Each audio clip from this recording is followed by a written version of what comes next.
रघुपुर गांव का नाम सुनते ही आसपास के गांवों के लोग कांप उठते थे। लोग कहते थे कि वहां का किला कालगढ़ सिर्फ खंडहर नहीं है, बल्कि वहां सदियों पुराना श्राप अब भी जिंदा है। गांव के बुजुर्ग अक्सर बच्चों को डांटते हुए कहते, शाम ढलते ही उस ओर मत जाना, वरना सिरकटा भूत तुम्हें उठा ले जाएगा। लोगों की यह बातें गांव के नौजवानों को हमेशा झूठ लगती थीं, पर डर ऐसा था कि कोई कोशिश भी नहीं करता। लेकिन अमावस्या की रात को शराब के नशे में चूर अजय, राजीव, करण और सुनील ने ठान लिया कि आज वे साबित करेंगे कि ये सब सिर्फ अफवाह है। रात का वक्त था। हवा अजीब तरीके से बह रही थी। कुत्ते अचानक भौंकने लगे और फिर जैसे किसी ने उनकी आवाज दबा दी हो, वो चुप हो गए। चारों दोस्त लालटेन लेकर किले की ओर बढ़े। रास्ते में घने पेड़ थे, उनकी टहनियां आपस में टकराकर अजीब सी आवाजें कर रही थीं। दूर से उल्लू की हूटिंग सुनाई दी।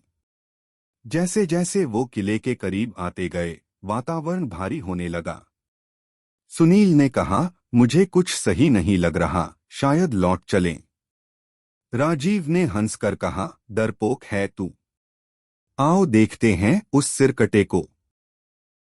किले का दरवाजा टूटा हुआ था, जंग खाए लोहे की सलाखें झूल रही थीं।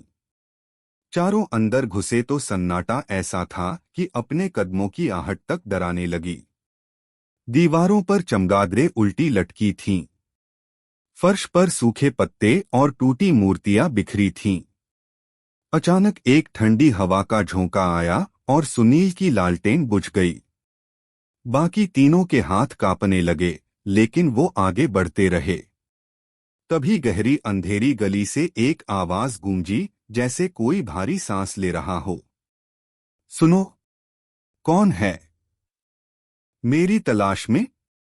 आवाज इतनी गहरी और खोखली थी कि दीवारें हिल उठीं। अजय ने टॉर्च उस दिशा में डाली और सबकी आंखें फटी रह गईं। उनके सामने एक परछाई खड़ी थी। लंबा चौड़ा शरीर सफेद फटी हुई धोती में लिपटा, लेकिन सिर नहीं था। उसके धड़ से काला धुआं निकल रहा था। वो धीरे धीरे आगे बढ़ रहा था और उसके हर कदम पर लोहे के रगड़ने जैसी आवाज आ रही थी। उसके हाथ में कुछ था। जब रोशनी पड़ी तो सबकी सांसें अटक गईं। वो उसका कटा हुआ सिर था। आंखें लाल जल रही थीं, होंठ हिल रहे थे। सिर ने कहा, तुम इंसान बार बार मेरे श्राप को क्यों जगाते हो? क्यों आते हो यहां? क्या मौत इतनी प्यारी है तुम्हें? चारों दोस्त कांपने लगे। राजीव ने फिर भी हिम्मत करके पूछा, तू कौन है? तभी किला बदलने लगा। दीवारें खून से भीग गईं। फर्श पर टपकते लाल कतरे दिखने लगे और उनके सामने पूरा दृश्य जीवंत हो उठा। सदियों पहले का समय। किले में गांव वाले इकट्ठे थे। तांत्रिक मंत्र पढ़ रहा था। लोग किसी युवक को जबरदस्ती पकड़े खड़े थे। वो युवक चिल्ला रहा था, मैंने क्या अपराध किया है? मुझे क्यों मार रहे हो? तांत्रिक ने कहा, देवताओं को बलिदान चाहिए, तभी अकाल हटेगा। गांव वालों ने उसकी गर्दन पकड़ ली और एक झटके में उसका सिर काट दिया।